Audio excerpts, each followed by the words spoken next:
अगर तुम्हारे भी एग्जाम आने वाले तो तुम्हें एग्जाम से 1-2 दिन पहले किस स्टडी प्लान को फॉलो करना है जिससे तुम अपने एग्जाम में तबाही मचा दो। बहुत सारे स्टूडेंट ऐसे हैं जिनके हाफ ईयरली एग्जाम आने वाले हैं, चाहे वो क्लास 8 के हों, 9 के हों, 10th के हों, 11th के हों या 12th के हों। तो उन्हें अपने हाफ ईयरली एग्जाम में तबाही मचाने के लिए किस स्टडी स्ट्रैटेजी से पढ़ना है, आज की वीडियो में यही बताने वाली हूँ कि तुम्हें क्या चीज़ फॉलो करनी है और क्या चीज़ फॉलो नहीं करनी है।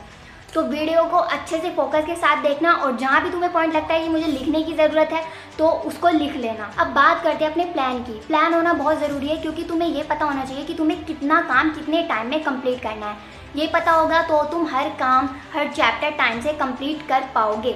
तुम्हें क्या करना है, सुबह जल्दी उठना है, जल्दी उठ के अपने डेली रूटीन कंप्लीट कर लेना है, देन उसके बाद फटाफट पढ़ने बैठ जाना है। टाइम बिल्कुल वेस्ट नहीं करना है कहीं भी, क्योंकि एक दिन रहता है एग्ज़ाम को, अगले दिन तुम्हारा एग्ज़ाम है। तो अच्छे से तुम्हें पढ़ना है और उसके बाद तुम्हें जो तुम्हारा सिलेबस है ना पूरा, उसका 60 to 70% तुम्हें इवनिंग से पहले कंप्लीट करना है। वो सिलेबस कंप्लीट करने के बाद तुम्हें 1 से 1.5 घंटे का ब्रेक लेना है अपने माइंड को दोबारा से एक्टिव करने के लिए, कंसंट्रेट कराने के लिए स्टडी में। इसलिए 1 से 1.5 घंटे का तुम्हें ब्रेक लेना है।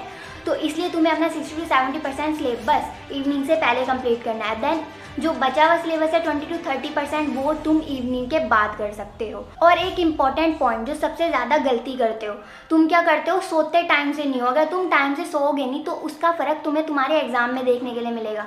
ऐसा हो सकता है कि तुम्हारा माइंड एग्ज़ाम के टाइम पे स्लीपी फील करे, तो उस टाइम पे तुम पूरा कॉन्सेंट्रेट करके एग्ज़ाम में नहीं लिख पाओगे। तो ऐसा बिल्कुल नहीं करना है। नींद पे भी पूरा फोकस होना चाहिए एग्ज़ाम से पहले। तो तुम्हें 6-7 घंटे की भी नींद लेनी ही है। हर चीज़ को पूरे प्लान से लेके चलना है ताकि तुम अच्छे से पढ़ पाओ। मैंने अब तुम्हें प्लान तो बता दिया कि तुम्हें इस टाइप से इतने टाइम में अपना सिलेबस कंप्लीट करना है, पर तुम्हें करना कैसे है, इतने सारे चैप्टर से कैसे करोगे, तो वो ही बताने वाली हूँ। तुम्हें एक चीज़ का ध्यान रखना है कि तुम्हें बिल्कुल डिस्ट्रैक्टेड तो बिल्कुल नहीं होना है, क्योंकि तुम्हारे पास टाइम नहीं है, 1-1 घंटा कीमती है। तुम्हें हर चैप्टर की डेडलाइन बना के चलनी है कि मुझे इतने टाइम में ये चैप्टर कंप्लीट करना ही करना है। और कोशिश करो कि हर चैप्टर 1 से 1.5 घंटे में तुम्हारा कंप्लीट हो ही जाए।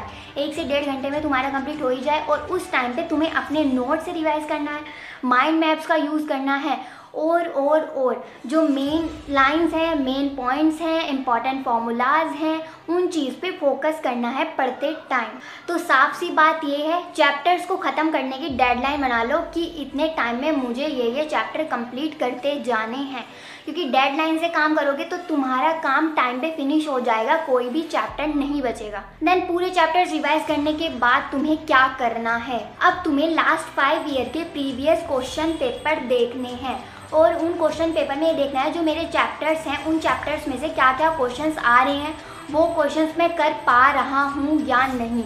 उन क्वेश्चंस को ध्यान से देखो और उनको पढ़ो दोबारा से, क्योंकि तुमने एक बार पढ़ लिया है तो उनको दोबारा से पढ़ने में टाइम नहीं लगेगा और तुम्हें आइडिया हो जाएगा कि इस चैप्टर्स में से क्या क्या क्वेश्चन आ रहे हैं। और तुम्हारा कल एग्ज़ाम है तो एग्ज़ाम में तुम्हें क्या क्या चीज़ें लेके जानी है वो चीज़ ऑर्गेनाइज कर लो, और वो चीज़ ऑर्गेनाइज कर लो पहले ही।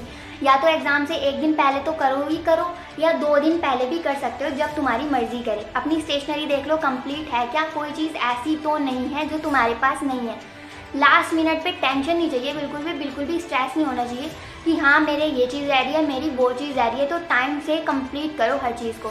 तो अपनी वो चीज़ें ऑर्गेनाइज कर लो जो तुम्हें एग्ज़ाम में लेके जानी है, और ये चीज़ तुम अपने ब्रेक के टाइम पे ऑर्गेनाइज करो फ़ोन चलाने की बजाय। एग्ज़ाम में तो फ़ोन को एक साइड रख देना चाहिए, वरना बच्चे ब्रेक के नाम पे स्क्रॉल करना शुरू करते हैं।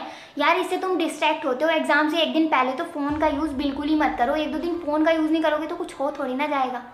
अगर तुम्हें अच्छे मार्क्स लाने हैं, वो तुमने सुना है ना, कुछ पाने के लिए कुछ खोना पड़ता है।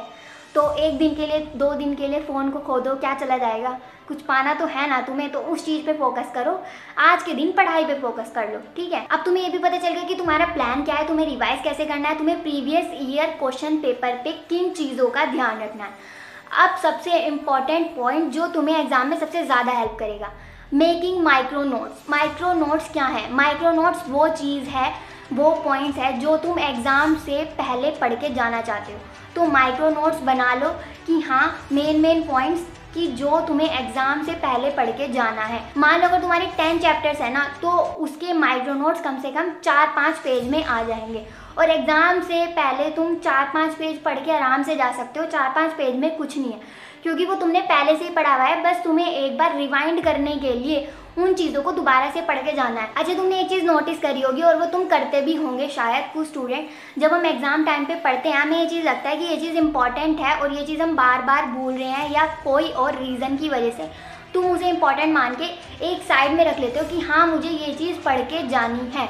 तो शॉर्ट नोट्स में वही चीज़ है कि जो चीज़ तुम्हें एग्जाम से पहले पढ़ के जानी ज़रूरी है वो चीज़ तुम लिख लो, और ये तुम्हारे अच्छे मार्क्स स्कोर करने के लिए सच में बहुत हेल्प करता है। तो माइक्रो नोट्स बनाया करो। और हाँ, कमेंट सेक्शन में कमेंट करके ज़रूर बताना किस किस के हाफ ईयरली एग्जाम कौन सी डेट से स्टार्ट होने वाले हैं और वो कौन सी क्लास का है। देन अब चलते हैं अपने नेक्स्ट पॉइंट पे। अब तुम्हें एक ऐसा पॉइंट बता देती हूँ जो बहुत सारे स्टूडेंट्स स्किप करके चलते हैं। तुमने पढ़ते टाइम ये चीज़ बहुत देखी है, कहीं पे बार बार तुम भूले जा रहे हो, कहीं पे बार बार तुम मिस्टेक कर रहे हो।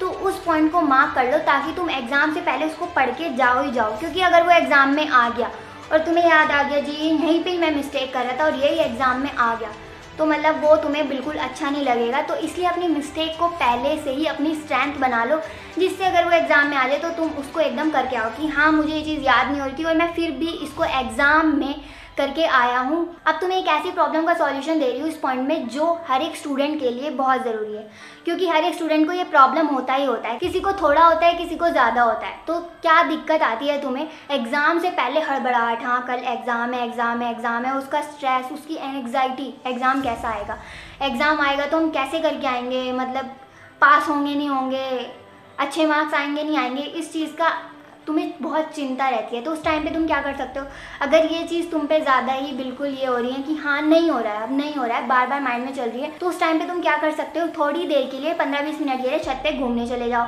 या 15-20 मिनट के लिए बाहर घूमने चले जाओ। उससे क्या होगा, तुम्हारा माइंड वापस से काम करना स्टार्ट करेगा और तुम वापस अपनी जगह पे आओगे कि हाँ मुझे पढ़ना बैठना है। ये सब चीज़ें तो बाद की बात है कि यहाँ क्या होगा क्या नहीं होगा, मुझे सिर्फ अपना 100% देना है। और क्या कर सकते हो, मेडिटेशन कर सकते हो, 5-10 मिनट बैठ के मेडिटेशन कर लो।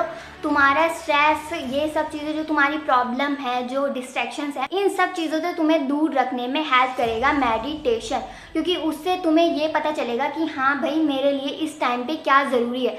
जब माइंड बिल्कुल शांत होगा ना तो उसे पता चल जाएगा कि हाँ मेरे लिए अभी क्या ज़रूरी है। मेडिटेशन के साथ साथ कुछ टाइम की एक्सरसाइज कर सकते हो, 10-15 मिनट की, अगर तुम्हें स्ट्रेस एंड एंग्जाइटी ये सब चीज़ें ज़्यादा फील हो रही हैं तो। और सबसे लास्ट पॉइंट, तुम्हें क्या करना है, एग्ज़ाम से एक दिन पहले कोई भी हैवी मील नहीं खाना है। ये बहुत ज़रूरी है, क्योंकि अगर तुम हैवी मील खाओगे उससे क्या होगा, तुम्हें नींद आएगी, जो तुम्हें फालतू नींद नहीं लेनी है भाई। टाइम से सोना है, टाइम से खाना है, टाइम से पढ़ना है।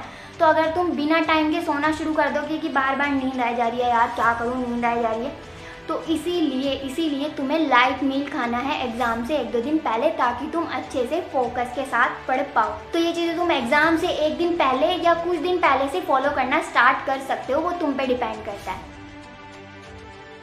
तो आज का डे 29 चैलेंज है। तुम्हें क्या करना है, इस चैलेंज में तुम्हें अपने आप को चैलेंज देना है कि तुम्हारे एग्ज़ाम आने वाले हैं, तो तुम्हें तुम्हारा फोकस तुम्हारे एग्ज़ाम पे रखना है। तो जितने भी दिन तुम्हारे एग्ज़ाम में रह गए हैं तो उसका अब तुम स्टडी प्लान बना लो कि इतने दिन में मुझे ये चीज़ कवर करनी है। क्योंकि अगर पहले से स्टडी प्लान बना लोगे तो तुम्हारी चीज़ें सारी टाइम पे कंप्लीट हो जाएगी, बिना टेंशन के तुम वहाँ एग्ज़ाम देने जाओगे। तो जिसका भी एग्ज़ाम है वो अपना स्टडी प्लान बना लो, चाहे वो 10 दिन का हो, 5 दिन का हो, 6 दिन का हो, कितने ही दिन का हो, स्टडी प्लान बनाओ। और कमेंट सेक्शन में कमेंट करके बताना मत भूलना कि कब से तुम्हारे हाफ ईयरली एग्ज़ाम है।